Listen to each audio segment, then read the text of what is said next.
देखिए, दुर्भाग्यपूर्ण बात है कि पहले दिल्ली के पास एक जेल वाला सीएम था जिसने 150 दिन जेल में रहकर सीएम शिप चलाई, सरकार चलाई। फिर बेल वाला सीएम बना और अब एक डमी सीएम बनने वाला है। और ये डमी सीएम का शब्द मेरा नहीं है, ये सौरभ भारद्वाज का है, ये सोमनाथ भारती का है, ये उन तमाम आम आदमी पार्टी के नेताओं का है जो आकर कह रहे हैं कि अब जो भी मंत्री सीएम बनेगा, जो भी मुख्यमंत्री बनेगा, वो तो केवल खड़ाऊ सीएम बनेगा, वो तो केवल अरविंद केजरीवाल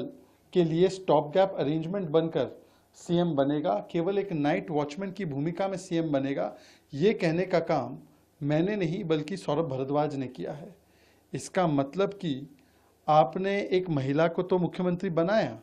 पर साथ ही साथ उस महिला को लेम डक मुख्यमंत्री,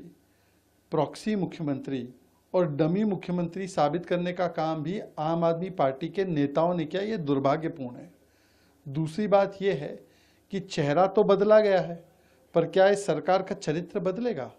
ये तो वही आतिशी जी है जिनके एक के बाद एक विभाग आप देखेंगे तो एजुकेशन विभाग में घोटाला क्लासरूम को लेकर, पीडब्ल्यूडी में घोटाला शीश महल को लेकर, अन्य कंस्ट्रक्शंस को लेकर, जल विभाग में घोटाला, दिल्ली जल बोर्ड में सबसे बड़ा घोटाला हुआ। जिस प्रकार से दिल्ली वासी पानी के लिए तरस गए और फिर जब पानी आई तो पूरी जो दिल्ली है वो डूब गई,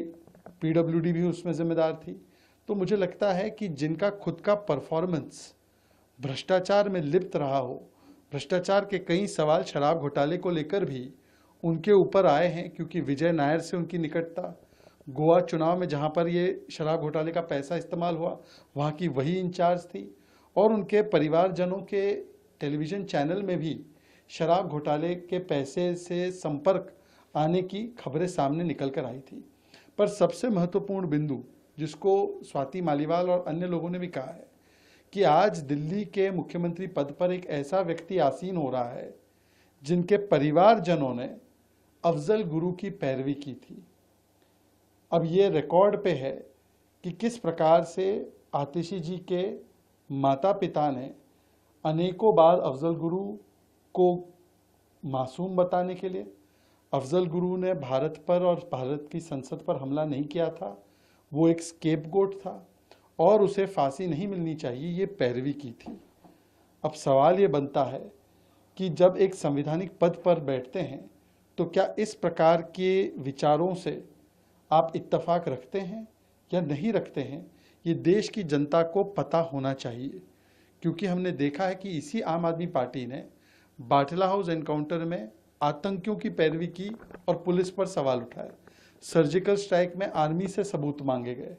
पुलवामा में भारत पर दोष डाला गया। तो लगातार इस पार्टी का चरित्र रहा है कि राष्ट्र नीति को नहीं, वोट बैंक नीति को ऊपर रखे, और इसीलिए आज ये दुर्भाग्यपूर्ण बात है कि दिल्ली को एक ऐसी मुख्यमंत्री मिल रही है जिसके परिवारजनों ने लगातार अफजल गुरु की पैरवी की है। इस पर स्पष्टीकरण आम आदमी पार्टी की ओर से आना चाहिए कि क्या उन बयानों से और उन राय से आम आदमी पार्टी इत्तेफाक रखती है।